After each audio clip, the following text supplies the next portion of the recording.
Hello friends, मैं हूं उबैद और आप देख रहे हैं भिवंडी टाइम्स। इस वक्त मैं मौजूद हूं रफीक होटल के पास। मैं जहां पर मौजूद हूं यहां पर AIMIM का जनसंपर्क कार्यालय बनाया गया है और यहां पर आज मुंब्रा से सैफ पठान जी, जो कि महाराष्ट्र प्रदेश के सचिव हैं, वो यहां पर आज मौजूद थे। उन्होंने बहुत सारी बातें बताई और कुछ लोगों को AIMIM पार्टी में शामिल भी किया है। साथ ही साथ हमने उनसे कुछ सवालात करने की कोशिश की, क्योंकि पिछला इलेक्शन अगर आप लोगों ने देखा होगा तो AIMIM के जो लोग हैं, पार्टी में काम करने वाले जो लोग हैं, कभी 2 गुटों में, कभी 3 गुटों में, कभी इस पार्टी को कभी उस पार्टी को समर्थन करते हुए नजर आए, दूसरी पार्टी को सपोर्ट करते हुए नजर आए, लेकिन अपनी पार्टी को कभी सपोर्ट नहीं किया। इस तरीके की चीजें पिछले कुछ इलेक्शनों में देखने को मिली है।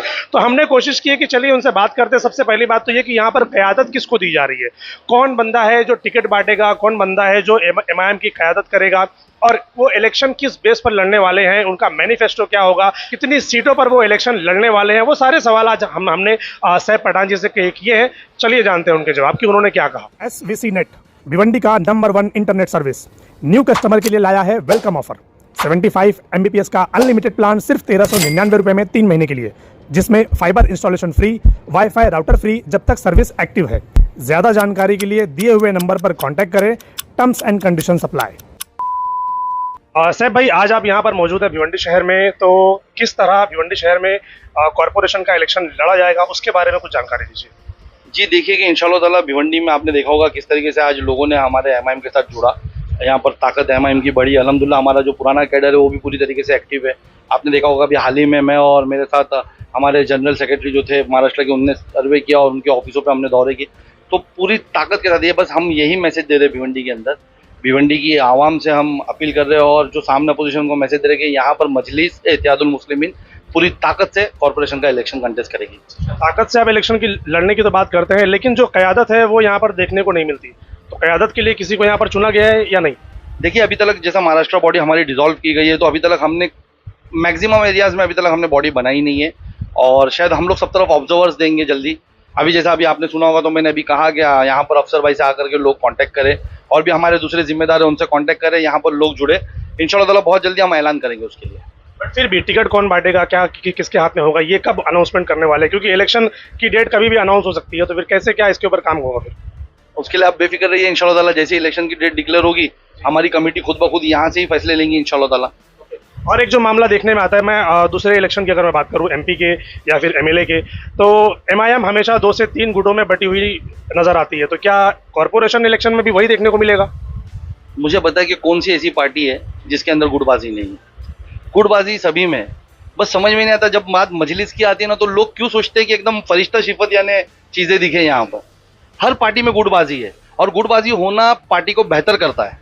अगर एक गुट काम करेगा ना तो दूसरा गुट उससे बेहतर काम करता है। बट वो अपने लिए काम करेंगे तब ना हो, अगर दूसरी पार्टी के लिए काम करेंगे तो कैसे बेहतर होगा वो? देखिए कि अगर ऐसा जैसा आप बता रहे ऐसा कोई मामला है तो मैं आपको ये यकीन दिलाता हूँ कि ऐसे लोगों को पार्टी बर्दाश्त नहीं करेगी और हमने लगभग ऐसे लोगों को दूर ही रखा हुआ है। अभी आप देख रहे हैं अच्छे चेहरे जुड़ रहे हैं, अच्छे लोग, हमारे पुराना कैडर जो पहले, मैं समझता हूँ मैं 2012 में जुड़ा था मजलिस से और मैं 2014 से यानी यहाँ के कुछ लोगों के कॉन्टेक्ट में हूँ, वो तब से मेहनत करे। तो वैसे लोग हैं, इंशाल्लाह ताला हम अच्छे चेहरों के साथ आएंगे और अगर गुटबाजी होती है तो ठीक है वो होए, लेकिन वो पार्टी को बेहतर करने के लिए होए।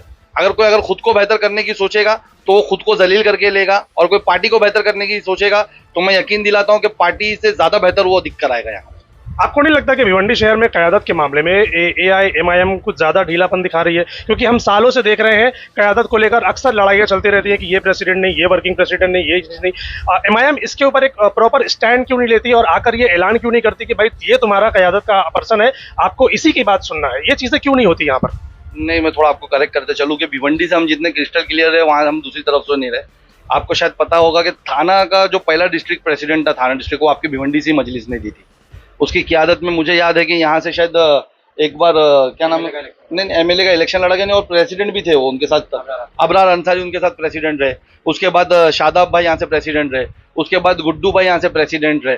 तो हमेशा हमारी पार्टी ने यहाँ पर प्रेसिडेंट दी है। अभी तो पूरी महाराष्ट्र की बॉडी डिसॉल्व हुई तो डिसॉल्व हुई, नहीं तो तब तक भी हमारी पार्टी का प्रेसिडेंट यहाँ मौजूद था, कार्यकारी अध्यक्ष मौजूद था, पूरी टीम मौजूद थी, सब ओहदे पे मौजूद थे, ऑफिसेस हमारे ओपन थे।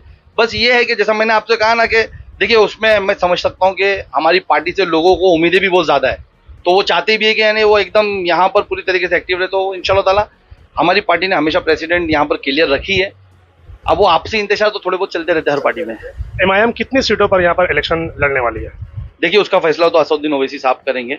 मैं आपको बताता चलूँ कि ज़्यादा से ज़्यादा सीटों पर यहाँ के यानी टीम के साथ बैठ करके मशवरा होगा इंशाल्लाह ताला कि इंशाल्लाह ताला, और फिर जितनी सीटें यहाँ से बताई जाएगी, फिर उसके बाद हमारा सर्वे ऑलरेडी चल ही रहा है सब तरफ, तो ज़्यादा से ज़्यादा सीटों पे हम लड़ेंगे फैसला, लेकिन फाइनल वो इम्तियाज़ जलील साहब और असद साहब बताएंगे कितनी सीटें। सालों से एमआईएम जो है तो यहाँ पर कोशिश कर रही है कि वो उनके कैंडिडेट यहाँ से चुनकर आए।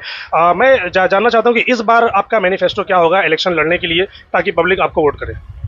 देखिए हमारा मैनिफेस्टो तो आपको पहले से क्लियर है मेरे ख्याल से। भिवंडी में हम जो असद भाई का मैनिफेस्टो, वही हमारा मैनिफेस्टो है कि हमको यानी आवाम के लिए काम करना है, हमको जो फिरका परस्त सोच है उनको दूर करना है। शहर की बेहतरी के लिए हम क्या कर सकते हैं, आज भी मैं जानता हूँ, देखता हूँ, मैं अभी रास्तों से आया तो भिवंडी में पूरी तरफ रास्तों पर गड्ढे गड्ढे दिख रहे हैं मुझे।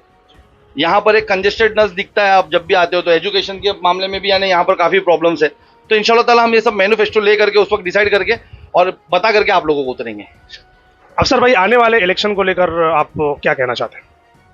आने वाले इलेक्शन को हम यही कहना चाहते हैं कि यहाँ पर जो संगठन हमारा पहले से था और माशाल्लाह रोज़ नए नए लोग जुड़ रहे हैं, दूसरी पार्टियों से भी आकर जुड़ रहे हैं। हम तमाम लोगों का, हमारी एक टीम बनी हुई है जो वार्ड में सर्वे कर रही है, और हम उस सर्वे को लेकर हमारे जो बड़े जिम्मेदार हैं उनके सामने पूरी प्रोजेक्ट रिपोर्ट रखेंगे हम, कि जिस जिस वार्ड में हम चुनाव लड़ सकते हैं, जहाँ हमारा कैडर है, हमारा संगठन है, हम बिल्कुल वहाँ पूरी ताकत से चुनाव लड़ेंगे।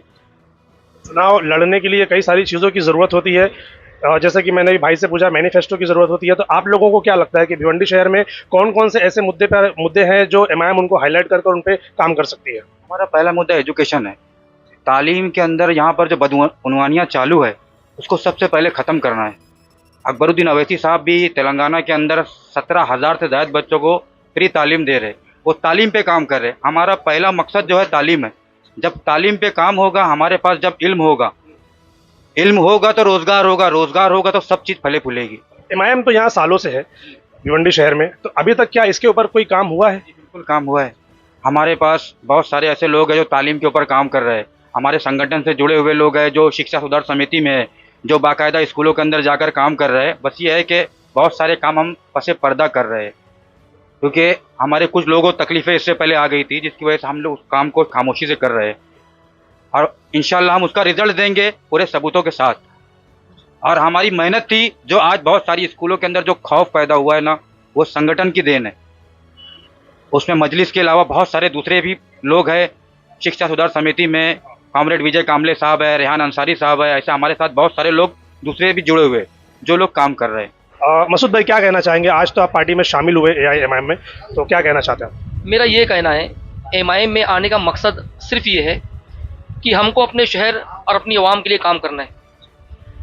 अब तक का हम 10 साल से सियासत में हैं, लेकिन किसी पार्टी में नहीं थे, क्योंकि हमने देखा अब तक का जितनी भी पार्टी थी वो हम लोगों को वोट बैंक की तरह इस्तेमाल की, और ये एक पार्टी ऐसा है जो हमको बैंक देती है कि आप वोटर हो, आप चॉइस करो किसको वोट देना है और आप किस पे भरोसा कर सकते हो। तो हमने असद अवैसी साहब पे भरोसा किया है और उन्होंने हम पे भरोसा किया है। उनका ये कहना है जैसे असद अवैसी एक चेहरा है, उसी तरह मेरा हर कार्यकर्ता एक चेहरा है। हर आदमी अपने आप को असद अवैसी समझ के काम करता है।